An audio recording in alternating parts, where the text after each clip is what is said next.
Hey comic fans, Dave here at Ground Zero. It is Wednesday morning. That means it is time for your weekly update of all the cool new stuff that's out available on your local comic store shelf. Now, you may be saying, Dave, I don't think I can even afford to come into the comic book store after last week. Yeah, it hit us kind of hard last week. But good news, this week, not so bad. Still a lot of good books. There is a plentiful bounty of goodies, and I'm here to tell you just what they are. First off, Future State. It began last week. People weren't quite so sure what to think going into it. Would it be another Convergence? Would it be something really cool? Well, actually, the response was really, really positive. In fact, nationwide, the book sold out all over. DC is out of all of the books. I mean, everybody expected Next Batman and Wonder Woman to sell out, but even all the other books as well. So far, it's very positive. Let's hope they can keep the momentum going this week. This week, we get quite a few Future State books in, beginning with Dark Detective. Spoiler alert, Bruce Wayne is alive in the Future State universe, but he has to solve his own murder while on the run. Actually, a very cool premise for Dark Detective. What about the rest of the Bat family? Well, if you want to know what Dick Grayson is up to, you have to read Future State Teen Titans. It very much explores where he has taken the group into the future. It kind of bounces all over the place, but that is the book to find him. What about Tim Drake and Stephanie Brown? Well, they're in Robin Eternal. So Robin Eternal kind of completes the trio of Bat books this week. But Future State does not stop there, because we get Justice League, which actually has all of the new characters, the next Batman, the Yara Flora Wonder Woman, Connor Kent Superman, but none of them know each other's secret identities, so a much less friendly, fraternal Justice League than we've had in the past. Also, we get Kara Zor-El as Superwoman. Again, another logical progression. And Superman and Wonder Woman, the new Future State versions of those characters, team up in this book. But they don't get along quite as well as past versions have. So how are they going to overcome that and fight the big menace here? You have to read the book. Finally, the book actually that sent my fanboy all a tingly probably more than any other was Green Lantern. Now, basically all the Green Lanterns are all across the galaxy doing their Green Lanterning stuff when the rings suddenly and almost permanently, it seems, stop. How are the Green Lanterns going to be Green Lanterns without the Green Lantern rings?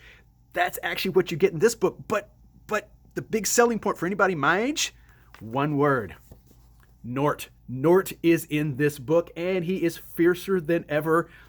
Folks, if you're my age, that's all you need to know. If you're not at my age, discover the glories and the beauties that is the Green Lantern Nort. That's all I have to say. Buy that book. Over at Marvel, King in Black is their big thing. Everybody knows that. We get 3 King in Black books this week. Gwenom versus Carnage, which is pretty self-explanatory. Planet of the Symbiotes, also pretty self-explanatory because, that's key to the King in Black storyline. Thunderbolts. Maybe not as self-explanatory, but it does say King in Black in the corner, so you want it to follow the King in Black storyline. Thank you, Marvel, for making it simple. Also from Marvel, we get the new issue of Spider-Man. He is still dealing with the ramifications of the Last Remain storyline. One more I'll mention from Marvel is Sword. The book you forgot actually came out. Second issue ships this week, so you're welcome. Only one independent I'm actually going to mention this week, and that is the 3rd issue of Mighty Morphin. Usually the 3rd issue is where people decide if they really like a book or not. So that's going to be the question with this is, does this book have legs? Or were you happy with just the first 2 issues? Mighty Morphin number 3, this is where the true fans are decided. Couple of good trades in this week. I'm not going to mention, we got some old stuff in, but I'm going to mention mostly fairly new stuff. First off, That Texas Blood. That Texas Blood just did super, super well here. Sold out, even the second printings in most cases we sold out of. So a book that really kind of captured people.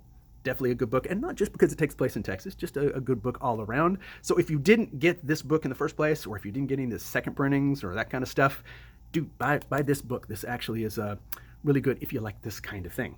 2 more to mention. One is obviously everybody's all super excited about WandaVision.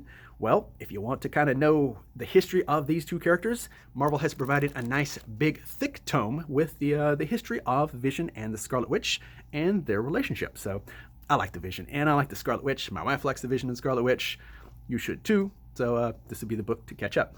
One final book from Dark Horse that I actually really kind of enjoyed, 47 Ronin by Mike Richardson and Stan Sakai. Yeah, I know, it's Dark Horse. They couldn't afford the full 50 Ronin, but it's still a really good book. Just imagine what they could have done with the full 50.